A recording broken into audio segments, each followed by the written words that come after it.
What's up, you movie collecting maniacs, and welcome back to the Lucid Nightmare. I'm your host, as always, Jay Schatzer, and it is time for another Quickie movie haul, where I am desperately trying to go through this stack of movies and show them to you guys, but the stack never seems to get smaller, just seems to keep getting bigger, and I have more movies coming this week, so it's just, it's a vicious cycle. But let's jump right into this one. I have a lot of cool stuff to show you, a whole bunch of different genres, some animated stuff, horror, sci-fi, all that good stuff. So let's jump right in. First up is a double feature. It is a new collection that just came out from Arrow Films. I don't even know if I own these movies already on DVD. I don't even remember if I watched them, but the movie, the collection is Sonny Chiba, the Executioner Collection from Arrow Films. Love me some Sonny Chiba. A few videos ago, I showed you the other box set I got of his stuff. This one was just released sometime last week, maybe.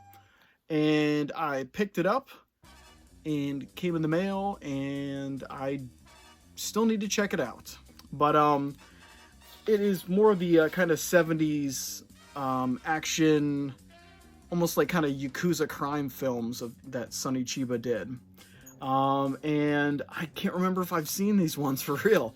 There's just all blurring together, but I definitely had to get it because I know I don't own it on Blu-ray, so I wanted to upgrade it if I do somehow have it somewhere in this pile of stuff. But yeah, really cool looking packaging for this one with a lot of different alternate art work. I know there's another reverse right there, but it's the Executioner and the Executioner 2 Karate Inferno, and I probably have seen these, but they just all blur together. But love Sonny Chiba, I love his stuff, from his kind of like period samurai films to his kind of Yakuza action crime stuff, and looks like he's just a crazy bodyguard in this one, running around. I get so many of them mixed up because they have different names for his different series, but yep, this is the Executioner Collection from Arrow Films, and looking forward to diving into this one, seeing if I've seen it before. But yeah, if you guys know these movies a little bit more, let me know in the comments. I would love to differentiate it from others that I've seen. But let's keep moving to a movie I have seen, but it's been a long time. I actually revisited the original of this movie sometime late last year. And I did not own it on Blu-ray. I have it on DVD, but did not have it on Blu-ray, so I'm upgrading it here. And the movie is Hellraiser 2, Hellbound. Another Arrow Films, or Arrow Video release. And this one was going for cheap at this used store, so I figured I'd pick it up. Had some cash on hand, and I know I didn't have it on Blu-ray. You got the alternate artwork inside, with a little pinhead there, looking very dapper. But yeah, it's been a long time for this one. Like, I know the first one by heart. The second one, I always kind of get it mixed up with things. But definitely going to have to revisit this one like I did the first one last year, and maybe I'll do a review, because I know I have a review for the first Hellraiser on the channel, but not for the second. At least I don't think so. I have like 700 videos on here now, so I'm starting to lose track of everything. I'm losing my mind. But definitely fun to have this one upgraded to Blu-ray for the collection back there. And yeah, great film. But let's move it on to a classic that I saw for the first time last year. I think it was on Amazon Prime, so check it out if it's still on there. The movie is The Bat with Vincent Price, and it's not what you would think it would be. It's not like a typical horror movie. It's more of a kind of detective film. I would almost say like a German creamy, like a thriller. It's almost a whodunit kind of caper, and there's this, I don't even know, it's like a person called the Bat, and he's just like a killer, like a psychotic killer who kind of takes out his victims, and the cops are trying to figure out who it is, and all these different various characters are trying to stay alive while trying to discover like a hidden room in this house where this person recently passed away, but they have a fortune. So everyone's just pretty much trying to get rich off of this guy's death. And yeah, the movie was just really fun. I believe it's a black and white one from 1959. But Vincent Price isn't like the main guy in it. He's more, I believe he was the mortician or something like that. But he gets wrapped up in the silliness in this. So a whole bunch of cool stuff happens. And it's just a fun, interesting kind of crime caper. With a little bit of slasher in there too, because you don't really know who the killer is. I mean, you could even say it's like a bit of like Giallo movie in there with a masked killer. It's just really interesting. It's a very interesting kind of combination of all kinds of horror elements that have kind of been famous over the years. So it's all precursor to all those, but really cool stuff. And I'm glad I got it. All of Detective. I'm totally off on this. The Film Detective put this one out. I thought it was Olive Films that put it out. And this one was released, I think it was late last year. So definitely check this one out. And like I said, if it's still on Amazon Prime, I would recommend checking it out. It's a nice kind of laid back, nothing too crazy kind of film, but very, very entertaining. But up next is, when did this one come out? My goodness. 1992. So we got an early 90s movie that I'm ashamed to say I have not watched it, actually. I've seen bits and pieces of it. When it first came out, I saw it on TV a few times, on an HBO or something, or even on pay-per-view, I think, because we had a free pay-per-view box. So I watched a lot of stuff through that. But the movie I'm talking about is The Lawnmower Man.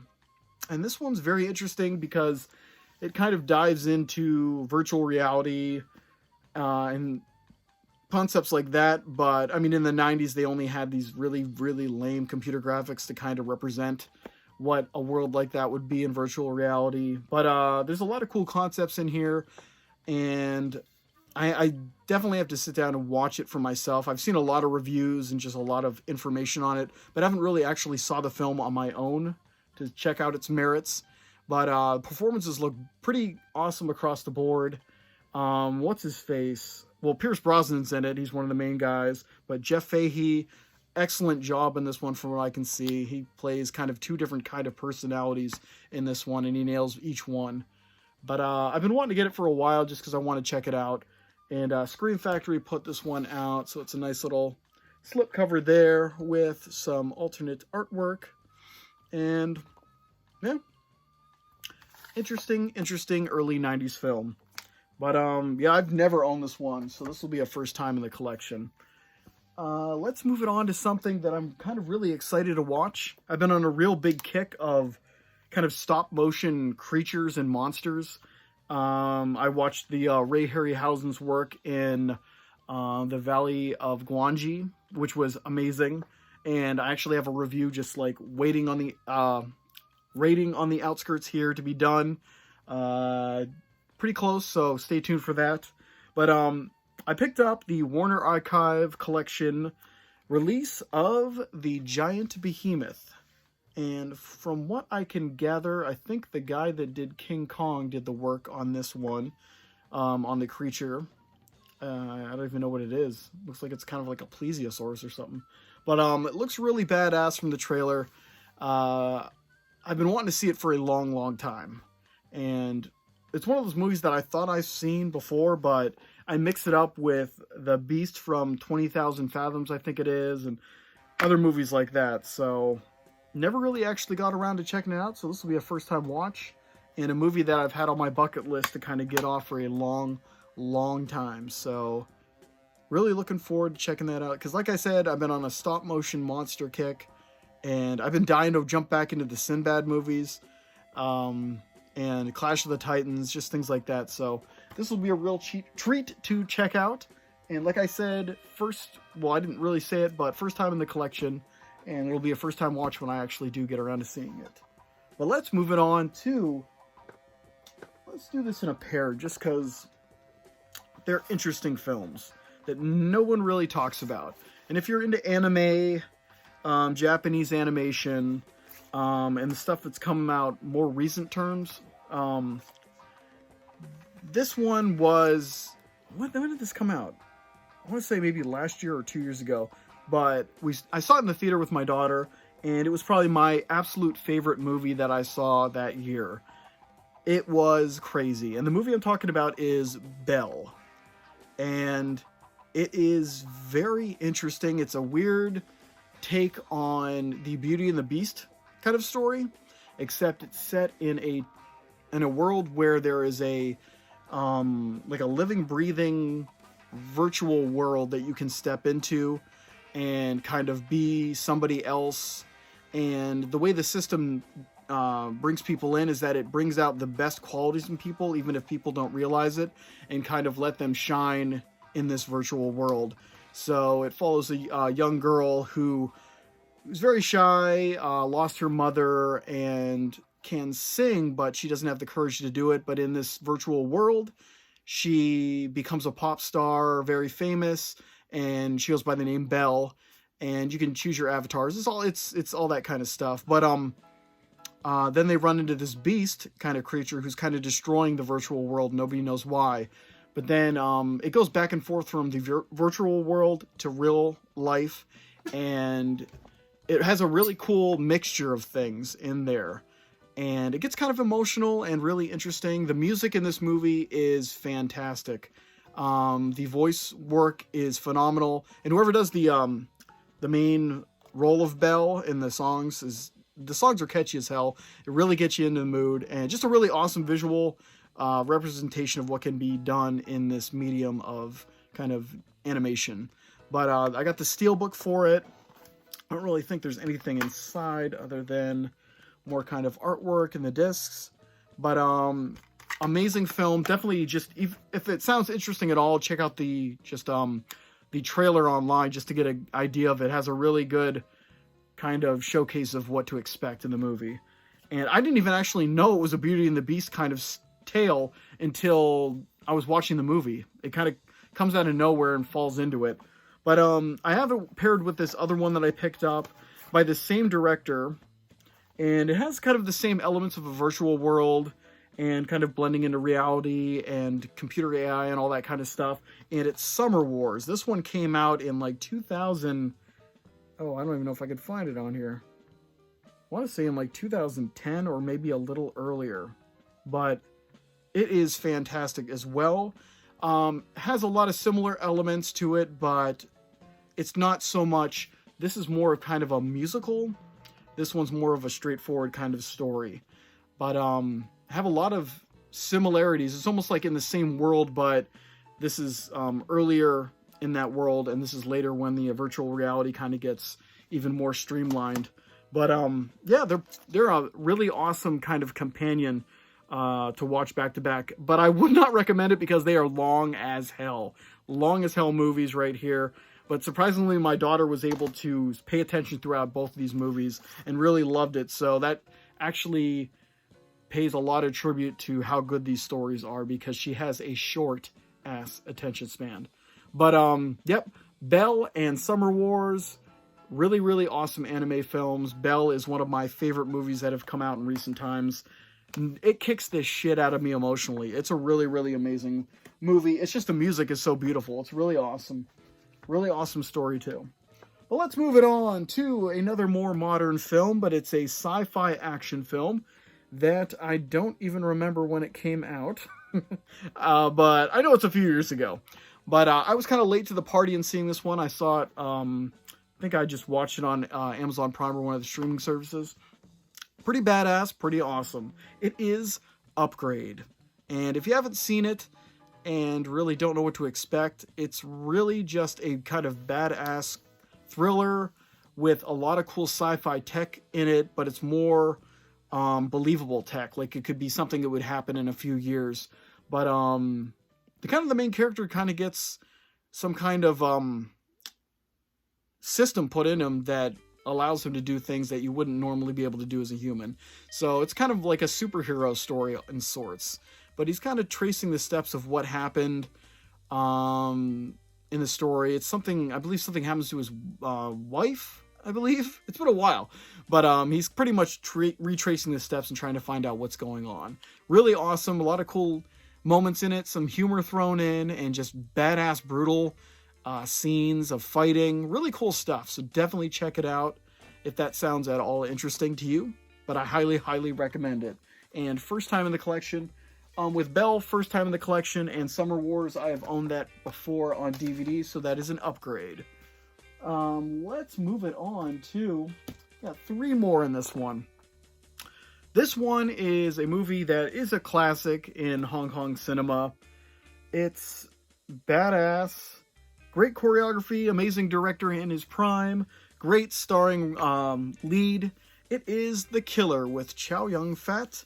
A film by John Woo, and badass film, and this version is actually out of print, and somebody was selling it for like a dirt cheap price, and I said, I'll take it off your hands, so bought this one, lickety split. I do own it on DVD, but it's nice to have it upgraded, especially in this out of print format, and just a badass film.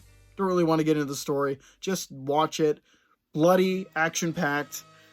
John Woo in his prime. This is before, I believe it's like just before he came over to the United States to kind of make Face Off and those kind of movies. But this one's pretty cool. So definitely check out The Killer. I highly recommend it. Let's go on to another these are all kind of modern movies, or most of them. This one came out a few years ago. I watched it in the theaters. Funny enough, I was the only person in the theater watching it, which was kind of nice, my own private viewing. But the movie I'm talking about is Underwater. And it's pretty much in the same vein. It has a lot of elements of Alien, The Abyss, Leviathan, Deep Star 6, those kind of films. And it's pretty much just a creature feature, underwater creature feature. And pretty much a team of people underwater in a deep sea, what would you even call that? Deep sea something. Underground facility. And they're doing research and stuff like that, and then all shit begins hitting the fan. And it's pretty much a fight for survival for most of the movie. And then it starts falling into, there's some reason why this station is kind of falling apart. And it's because there are creatures underwater that are pissed and taking out these crew. But great cast. Kristen Stewart is the kind of main role in this one. And she does a fantastic job. Never really liked her in much. I liked her in that Snow White movie.